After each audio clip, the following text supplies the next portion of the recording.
आप देख रहे हैं हरियाणा का number 1 Haryana superfast news digital media channel.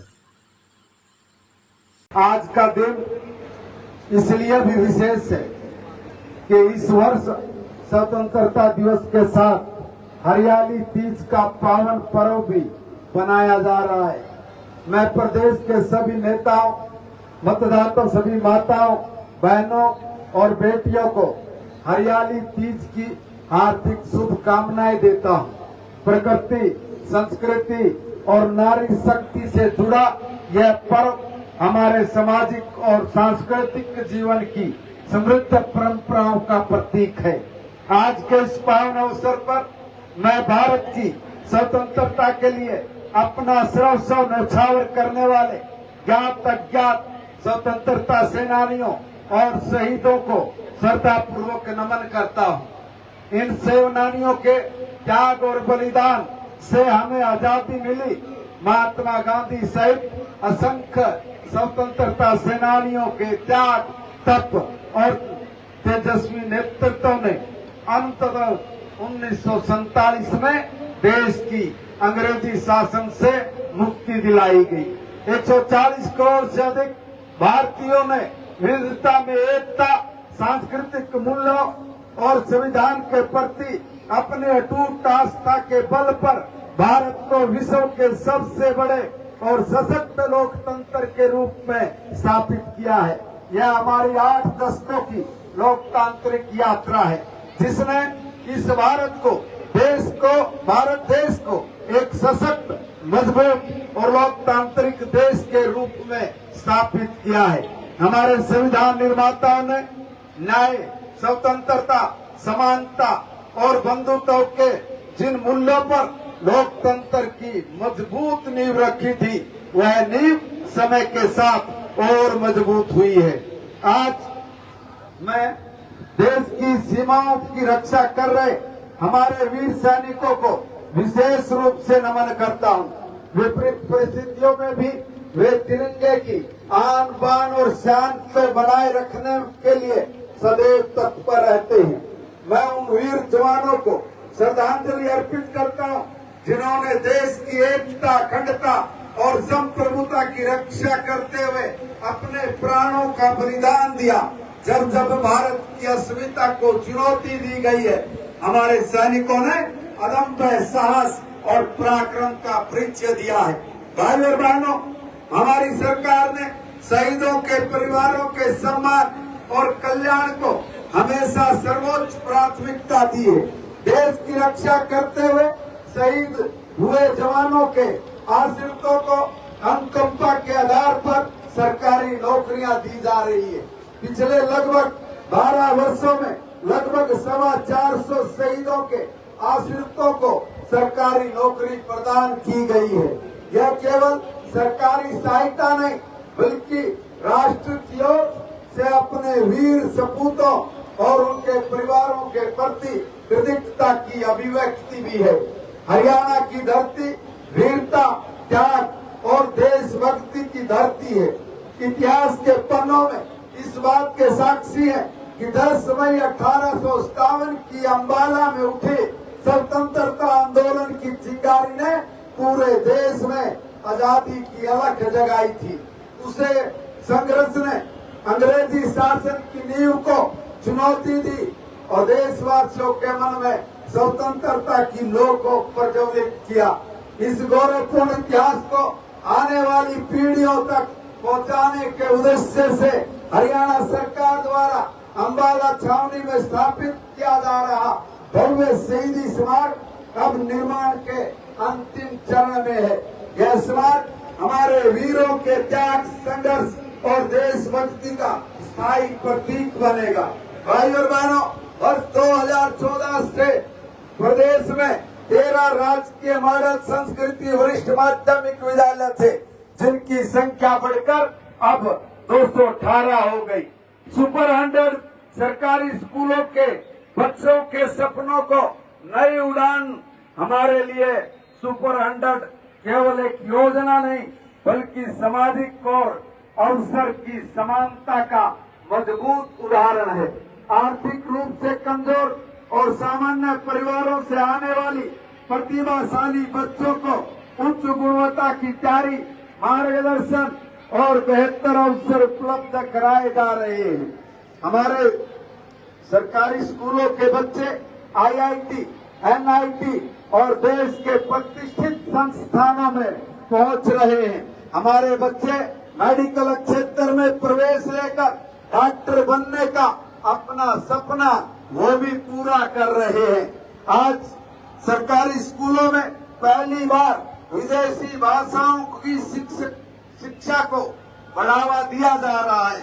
वर्तमान में 37 सरकारी स्कूलों में फ्रेंच भाषा ये शुरू हो चुकी है। जर्मन भाषा का कार्यक्रम यह भी प्रारंभ किया गया है। दीनबंधु छोटूराम वैज्ञानिक एवं प्रौद्योगिकी विश्वविद्यालय मुरथल में 50 करोड़ रुपए के निवेश से उत्तर भारत का पहला उन्नत प्रशिक्षण और शिक्षण यानी अटल लैब उसकी स्थापना की गई है। निपुण की सफलता को देखते हुए अब शिक्षा तो इसका विस्तार कक्षा 4 और 5 तक यह भी किया जा रहा है, ताकि बच्चों की बुनियादी शिक्षा की मजबूत नींव आगे की कक्षाओं में भी बनी रहे। भाई और बहनों, आज का भारत केवल अपनी सांस्कृतिक विरासत और सामरिक शक्ति के लिए ही नहीं, बल्कि अपनी तेजी से बढ़ती अर्थव्यवस्था के लिए भी विश्व में अपनी पहचान बना रहा है। माननीय प्रधानमंत्री श्री नरेंद्र मोदी जी के नेतृत्व में भारत आत्मनिर्भरता, नवाचार और आर्थिक विकास की दिशा में तेजी से आगे बढ़ रहा है।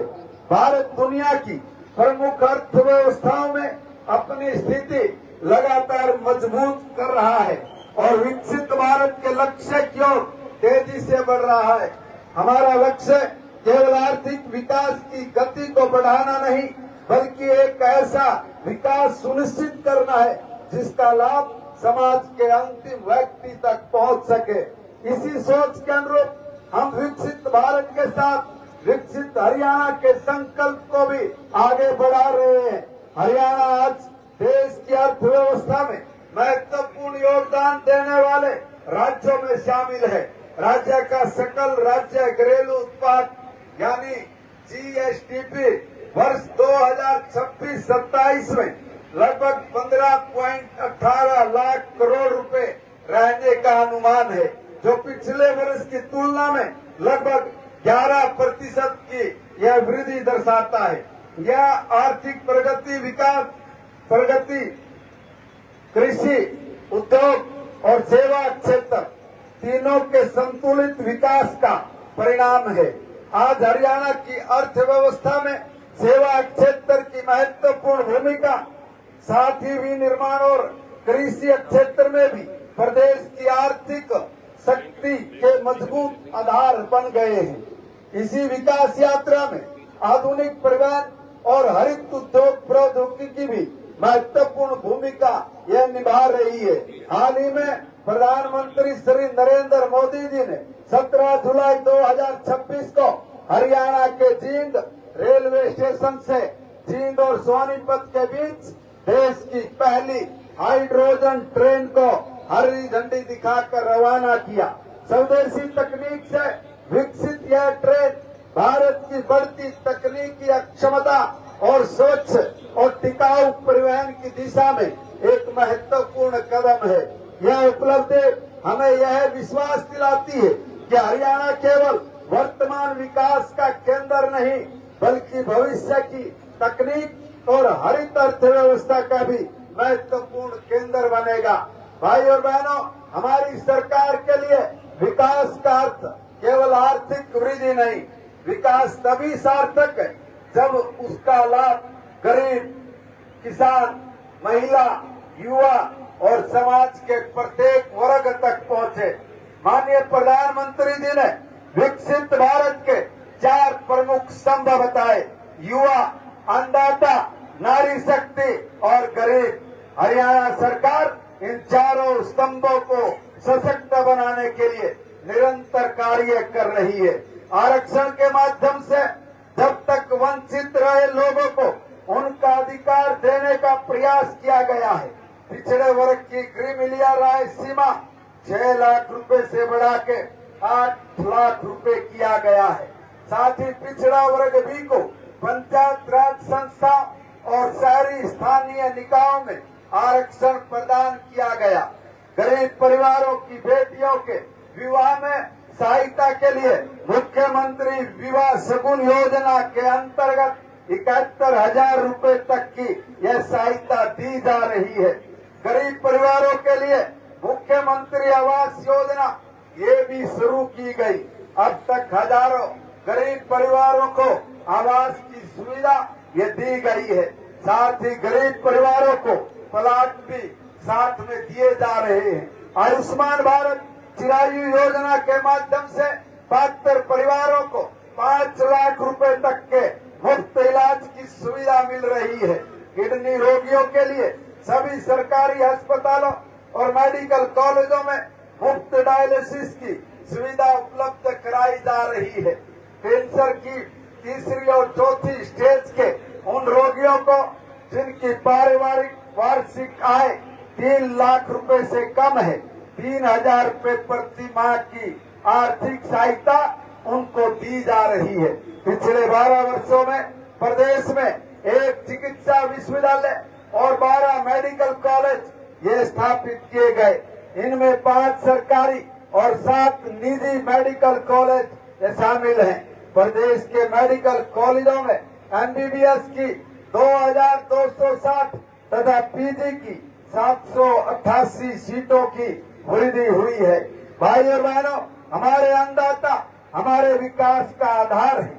हरियाणा सरकार किसानों के हितों की रक्षा के लिए निरंतर प्रतिबद्ध है। हरियाणा प्रदेश देश का पहला राज्य है जहाँ 24 फसलों की खरीद न्यूनतम समर्थन मूल्य यानी एमएसपी पर करने की व्यवस्था की गई है। इनमें गेहूं, सरसों, सूरजमुखी, मसूर, धान, ज्वार, बाजरा, कपास, गन्ना, चना सहित अन्य काफी फसलें ये शामिल हैं। अंग्रेजों के समय से चले आ रही आबियाने की व्यवस्था को पूरी तरह से समाप्त किया गया है। साम्राज्य भूमि पर 20 वर्षों से काबिज पट्टेदारों को उस भूमि का मालिकाना हक देने की दिशा में महत्वपूर्ण कदम ये उठाया गया। कृषि को अधिक लाभकारी और टिकाऊ बनाने के लिए फसल विविधीकरण, प्राकृतिक जैव खेती, सिंचाई, कृषि तकनीक और किसान उत्पादक संगठनों को लगातार बढ़ावा दिया जा रहा है। हमारी बेटियां और महिलाएं भी हरियाणा की प्रगति की मजबूत आधारशिला है। हरियाणा की बेटियों ने शिक्षा, खेल, विज्ञान, प्रशासन और विभिन्न क्षेत्रों में अपनी प्रतिभा का लोहा बनवाया है। हमारी सरकार का प्रयास है कि महिलाओं को केवल लाभार्थी नहीं बल्कि विकास में सक्रिय भागीदारी बनाया जाए।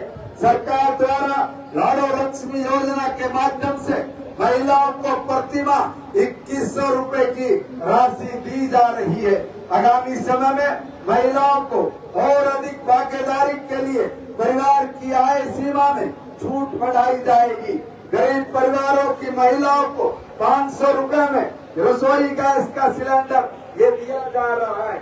हम इस प्रकार हमारे युवाओं की ऊर्जा और प्रतिभा भारत की सबसे बड़ी ताकत है। आज के युवा वर्ष 2047 में भारत को विकसित राष्ट्र की यात्रा का नेतृत्व करेंगे। इस वर्ष स्वतंत्रता दिवस की थी तो भारत 2047 की यात्रा का नेतृत्व युवाओं की इसी भूमिका को रेखांकित करती है। विकसित भारत के निर्माण में युवाओं की भागीदारी के साथ साथ राष्ट्रीय गीत वंदे मातरम के 150 वर्ष पूरे होने के अवसर पर हमारे लिए यह अवसर गौरव का विषय है।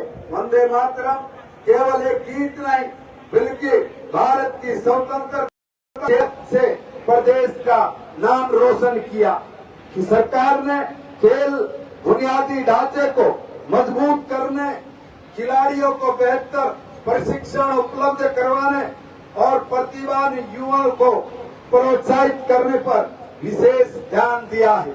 हाल ही में संपन्न ग्लासगो राष्ट्रमंडल खेलों में भारतीय दल ने उत्कृष्ट प्रदर्शन करते हुए 13 स्वर्ण, 17 रजत और 9 कांस्य सहित कुल 39 पदक जीते।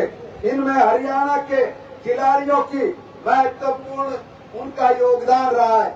हरियाणा के खिलाड़ियों ने 10 पदक जीते, जिनमें 7 स्वर्ण पदक शामिल है।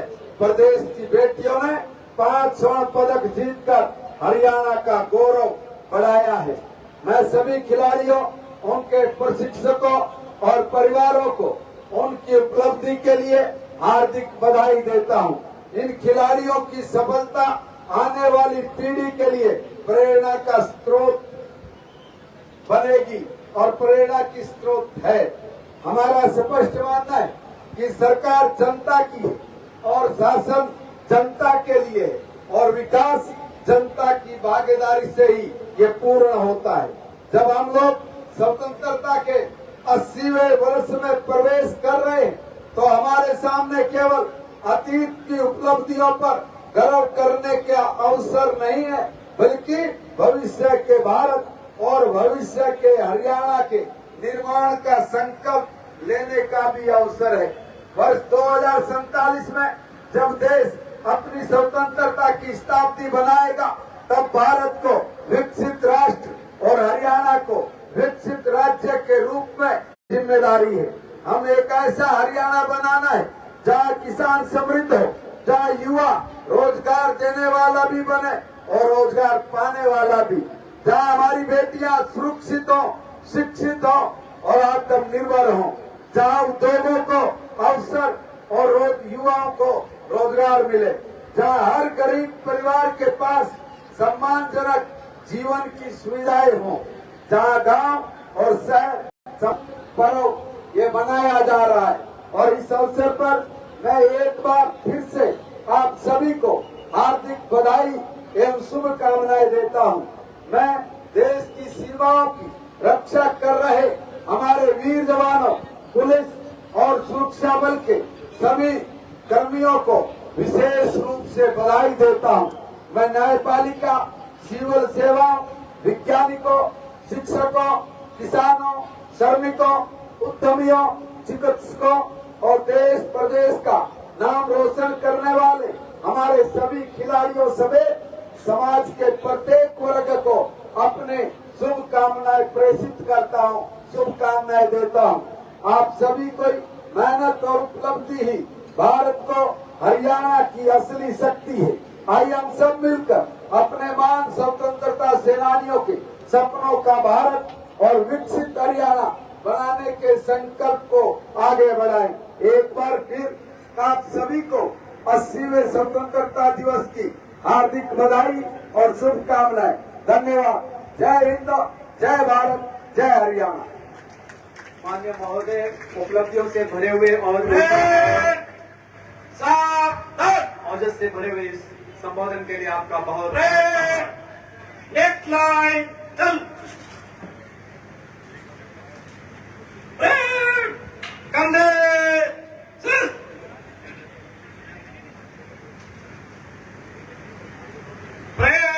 दाहिने से 3 कुचकाल में मन से गुजरेगा, दाहिने मुड़। समस्त parade commander DSP Shri Sanjay Kumar ji Bishnoi parade की अगुवाई करने के लिए, परेड को गतिशील गतिमान करने के लिए अग्रसर होते हुए और अभी चंद ही लम्हों में परेड में भाग लेने वाले समस्त दल का मार्च पास राष्ट्रीय ध्वज तिरंगे को सलामी देता हुआ इस गरिमामयी गौरवमयी मंच के समक्ष से होकर के गुजरेगा और हमारे माननीय मुख्य अतिथि महोदय श्री महिपाल जी ढांडा, शिक्षा मंत्री हरियाणा सरकार, उस सलामी को ग्रहण करेंगे।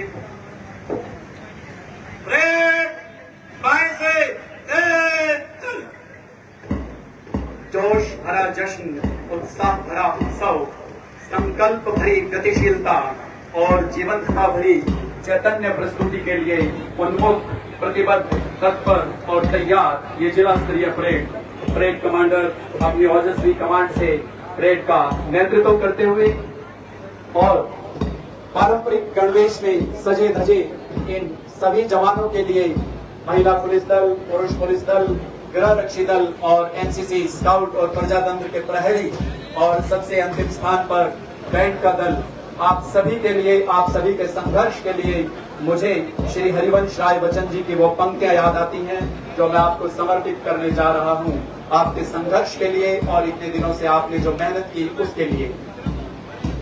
वृक्ष हो भले खड़े, हो घने, हो बड़े, एक पत्र छां भी तो मांग मत, मांग मत, मांग मत, अग्निपथ, अग्निपथ, अग्निपथ।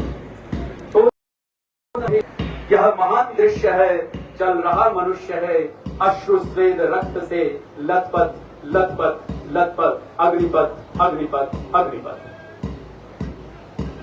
मंच के ठीक सामने समस्त परेड कमांडर श्री संजय जी बिश्नोई राष्ट्रीय ध्वज को सलामी देते हुए और उनके पश्चात सबसे प्रथम स्थान पर महिला सशक्तिकरण को इंगित करता हुआ महिला पुलिस का ये दल पीएसआई प्रियंका जी के नेतृत्व में, और आपके पश्चात पुरुष पुलिस दल पीएसआई पुनीत जी के नेतृत्व में राष्ट्रीय ध्वज तिरंगे को सलामी देता हुआ और माननीय मुख्य अतिथि महोदय उस सलामी को ग्रहण करते हुए, आपके पश्चात होमगार्ड का दल प्लाटून कमांडर राजेश बुमरा जी के नेतृत्व में, आपके पश्चात एनसीसी सीनियर डिवीजन दल Manohar memorial post graduate college Fatehabad से senior under officer Ravi Kumar के नेतृत्व में ठीक मंच के सामने, आपके पश्चात सैनिक स्कूल खाराखेड़ी से लड़कों का यह दल कैडेट प्रिय रंजन, और आपके पश्चात आ रहा है सैनिक स्कूल खाराखेड़ी से लड़कियों का यह दल कैडेट तुष्टि भट्ट के नेतृत्व में।